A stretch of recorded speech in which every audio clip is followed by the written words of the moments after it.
Dadasi bozorlik ro'yxati tayyor. 3 kilo go'sht, 5 kilo guruch, Voy, o. 4 kilo kartoshka, piyoz 10 kilo, kasha, qayda.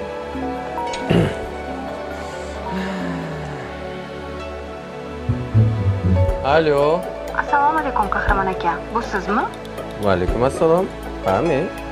Siz kimsiz? Siz omadli raqam egasiga aylandingiz. Telefon kamera ekranini o'zingizga qaratib, 3 soniya qarab turishingizni so'raymiz. Kechirasiz. Kim bilan gaplashyapman? Elga yordam kompaniyasidan kam olaman. Bizda hozir aksiya ketyapti.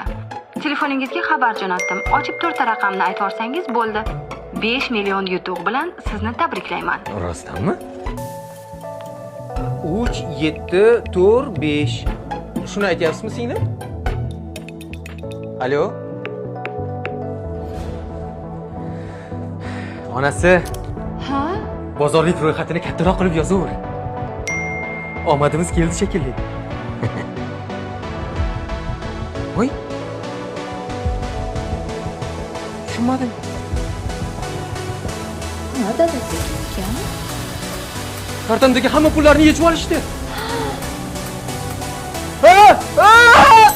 Hozir siz kundalik hayotda oddiygina beparvolik yoki shoshqaloqlik tufayli firibgarlarning qurboniga aylanish mumkinligiga guvoh bo'ldingiz.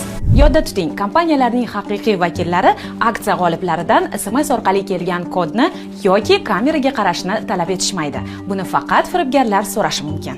Agar sizga kod so'rab qo'ng'iroq qilishsa, shunchaki suhbatni to'xtating. Ma'lumotni shaxsan o'zingiz tekshiring va hushyor bo'ling. Kapital bank eslatadi, xavfsizligingiz xabardorlikdan boshlanadi.